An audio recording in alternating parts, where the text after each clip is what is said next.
Hello everyone. We just got done with our essays, and I think the only things I can really show now are short stories, which technically I only got one short story, and the other one's just an unfinished, what would have been a book. Yeah, regardless, I think there's only gonna be 2 more videos of these until I write some more, or I can find some other old writings. Yeah, let's go ahead and get to this one. It's a little short story called Born to Die.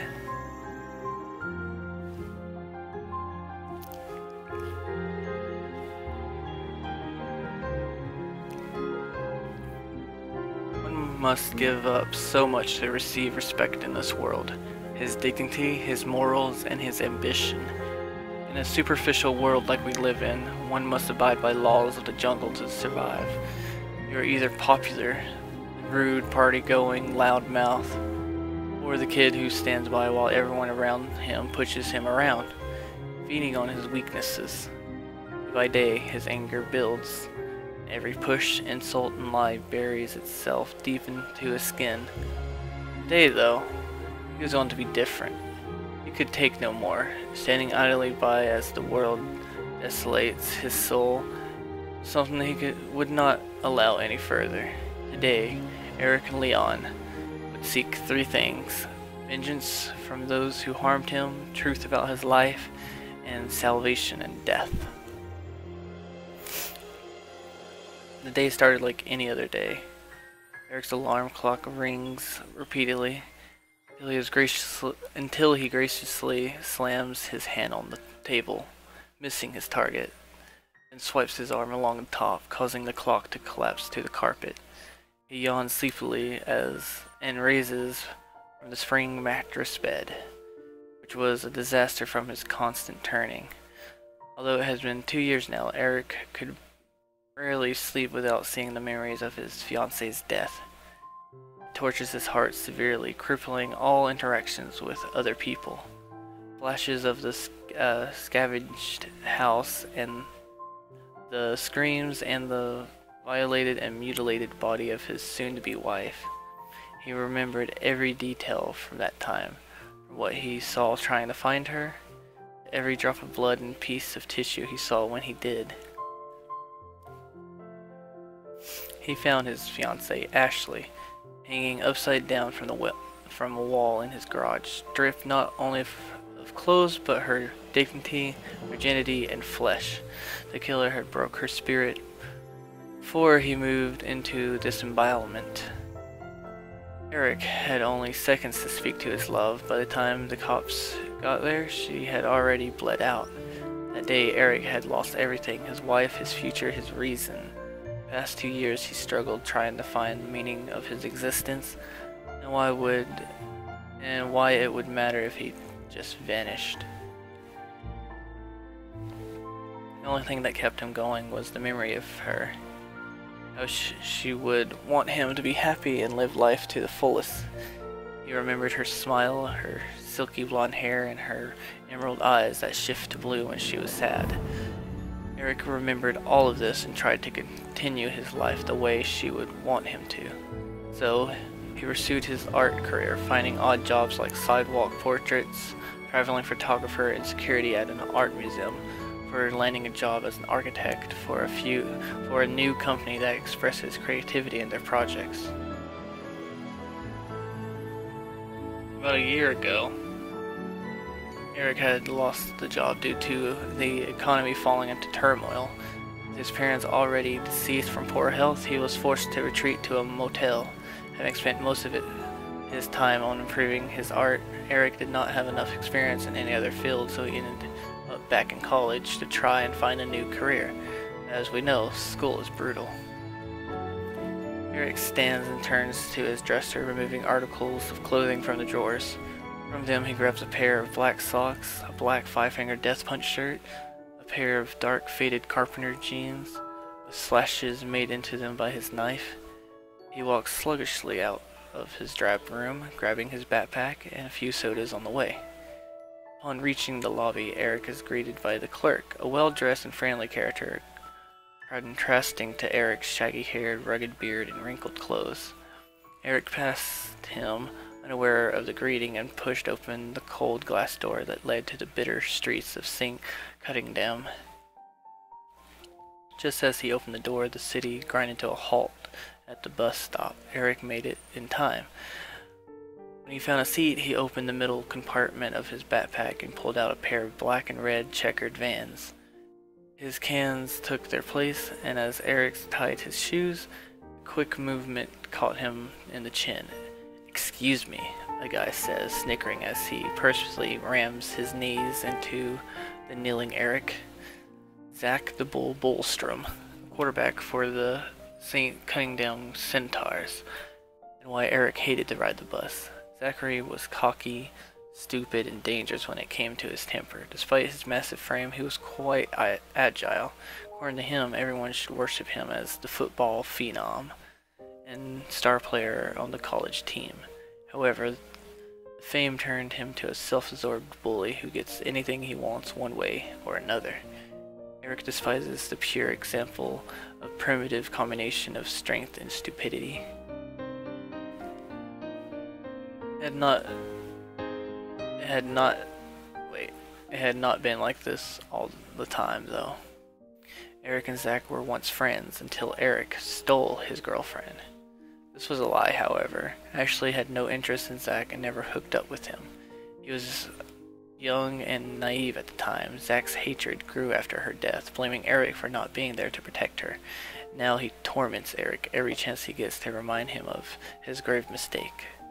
Bruises and scars riddled Eric's body from the brutality, both physically and mentally.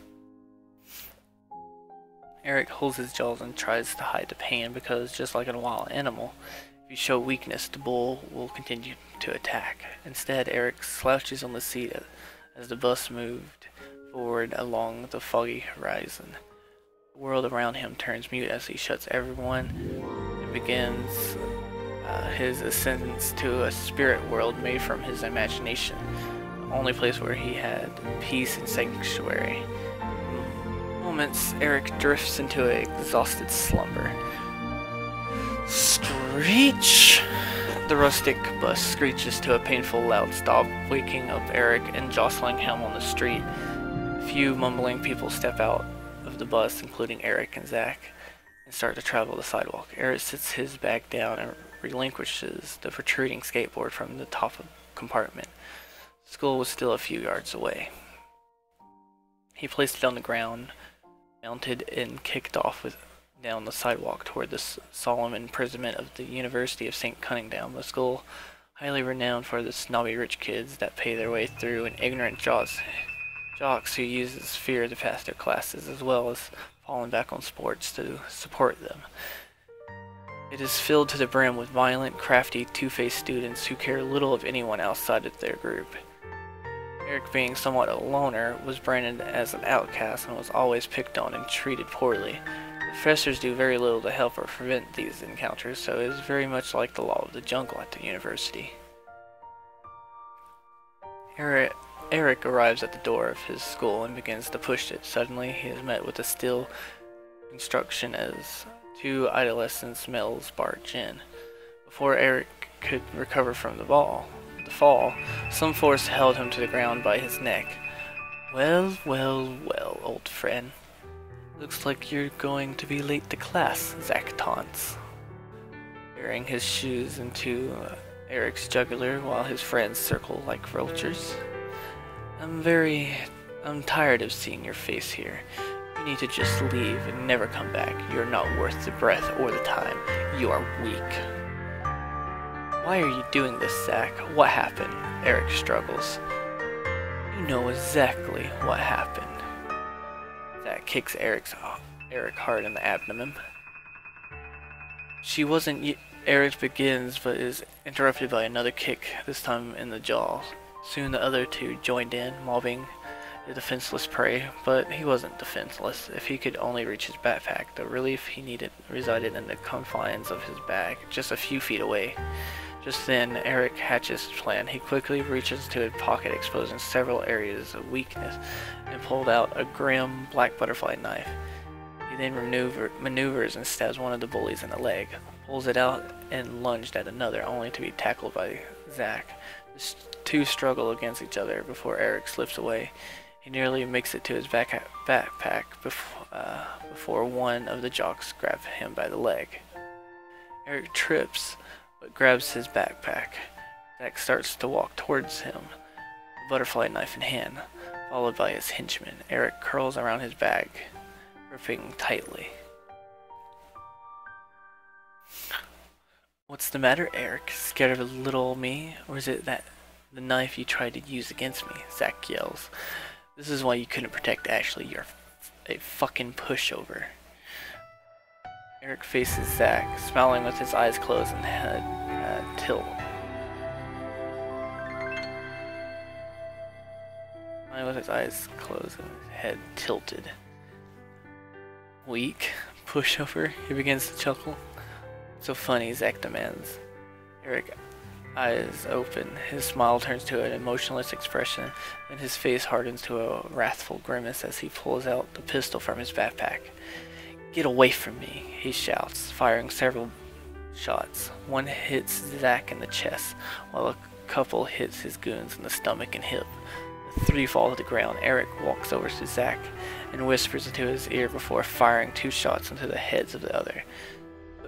"But why did you... how..." Zack was caught off by the projectile that penetrated his eye socket.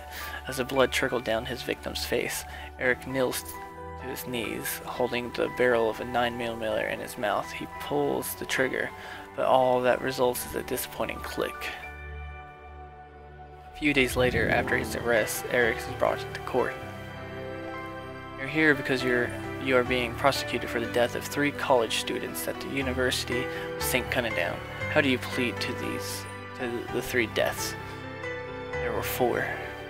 "Excuse me, Mr. Leon?" "The first victim was my cheating fiancée, Ashley." He laughs hysterically, rocking back and forth in his chair. "Sir, stop that now. Oh, her death was quite a masterpiece." He continues to rock. "Eric, stop at once," the judge screams.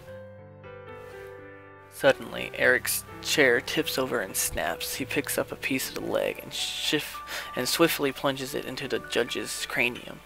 The bailiff reaches for his gun only to be stopped mid-draw by an airborne chair. Eric takes his gun and begins firing into the distraught crowd, sending several falling into a crimson pool of blood. He then rushes outside and hotwires a nearby police car, starting it and driving off. Moments later, Eric is tailed by several police cruisers. He thinks ahead of what he should do. With almost no hesitation, he takes the chair into the car into his street. Eric speeds up, aiming for the motel, and breaks through a brick wall. The impact sends Eric out of the car, shattering the window of the car and into the opposing wall. He regains consciousness instantly and realizes he's in his room. A picture falls into his lap. He smiles warmly. He takes off his shirt and using the picture, looks at the ticking time on his chest. A clock made from his scars and fueled by his lifeblood. Eric laughs softly. "All of you are following me too." The clock reaches 0 and a massive force bursts through from his chest, causing flames to strike out along the room. Then his body lights up with a brilliant ember and explodes into a fiery detonation of a progression of red, orange, yellow, blue, and white blazes, scorching everything in the area. Born to hurt, born to hate, born to kill. Nothing more, nothing less. Eric Leon didn't choose his life, but was forced to live with the burden. Even in death, he is not at peace. He is still tormented, still angered, still lonely. His soul still walks the world, trying to find his life, but he never will. He never truly lived. His fate had already and decided he was born simply die.